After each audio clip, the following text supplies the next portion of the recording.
Assalamualaikum warahmatullahi wabarakatuh. Nama saya Ahmad Faiz. Saya dari Prodi Pendidikan Seni Rupa, offering B18. Di sini saya akan mempresentasikan tentang korupsi dan upaya pemberantasannya dalam pandangan Islam.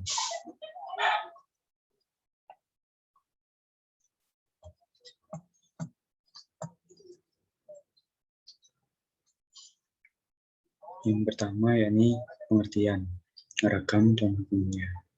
Secara bahasa, korupsi tidak ada dalam Al-Quran atau bahasa Arab. Kata korupsi berasal dari bahasa Latin corrumpere, corruptio, dan corruptus.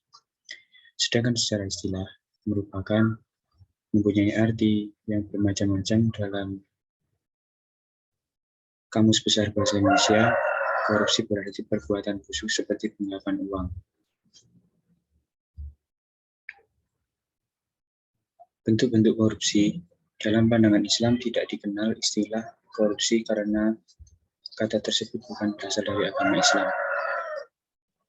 Akan tetapi, dengan melihat arti korupsi sebagaimana disebutkan di atas, banyak istilah pelanggaran hukum dalam pandangan Islam.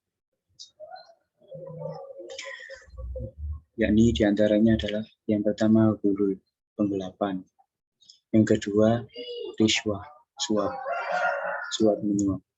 Yang ketiga hadiah, gratifikasi. Yang keempat suriqah, pencurian. Yang kelima khianah, berkhianat atau kecurangan.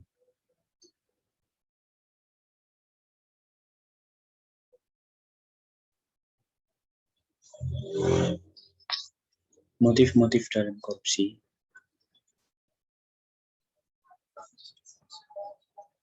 yaitu satu terbagi menjadi dua, motif internal dan motif eksternal. Yang pertama motif internal, sikap terlalu mencintai harta atau terlalu mencintai dunia atau harta. Ini dia seakan lupa diri akan dirinya dan terlalu mencintai harta dan dunia. Yang kedua, sikap tamak dan serakah. Yang ketiga, sikap hidup konsumtif dan hedonis, yakni kebiasaan hidup mewah. Yang keempat, pemahaman agama yang dangkal. Jadi dia masih dalam kejahilan atau kebodohan. Yang kelima, hilangnya nilai kejujuran, yaitu dia berbohong kepada dirinya sendiri dan orang lain. Yang kedua yaitu motif eksternal. Yang pertama, adanya kesempatan dan sistem yang rapuh.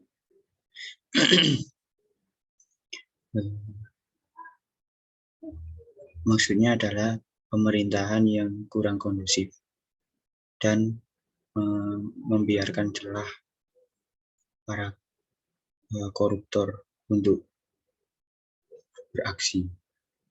Yang kedua, faktor budaya. Yang ketiga, faktor kebiasaan dan kebersamaan. Yang keempat, penegakan hukum yang lemah. Jadi biasanya di dalam suatu negara itu bersikap acuh tak acuh terhadap korupsi karena mungkin biasanya para atasannya juga seperti itu, bersikap korupsi. Bahaya korupsi bagi kehidupan. Bahaya korupsi bagi individu sendiri adalah menjadikan seseorang lebih terbiasa bersikap korupsi dan merugikan diri sendiri dan orang lain, dan termasuk juga sifat tercela. Bahaya korupsi terhadap kehidupan generasi muda. Yang ketiga, bahaya korupsi terhadap kehidupan bermasyarakat. Jadi korupsi juga merugikan banyak orang karena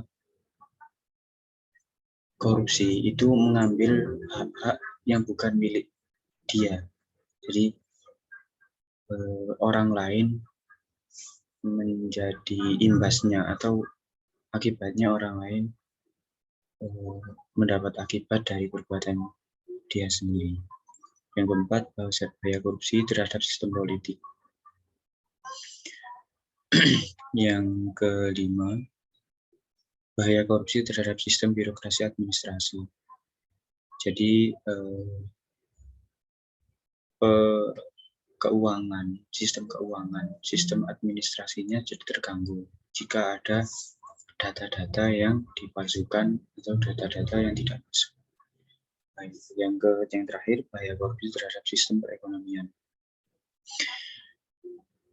Menurut saya, sistem perekonomian akan compang-camping jika di dalamnya terdapat kecurangan atau tidak berjalan sesuai prosedur. Yang terakhir adalah upaya menumbuh kembangkan budaya anti korupsi. Yang pertama, budaya anti mencontek, plagiasi, dan titip absen. Seringkali kita seringkali kita ketahui bahwa pelajar atau pelaku peserta didik di zaman sekarang itu sudah banyak yang mencontek, plagiasi, dan menitip absen. Jadi itu merupakan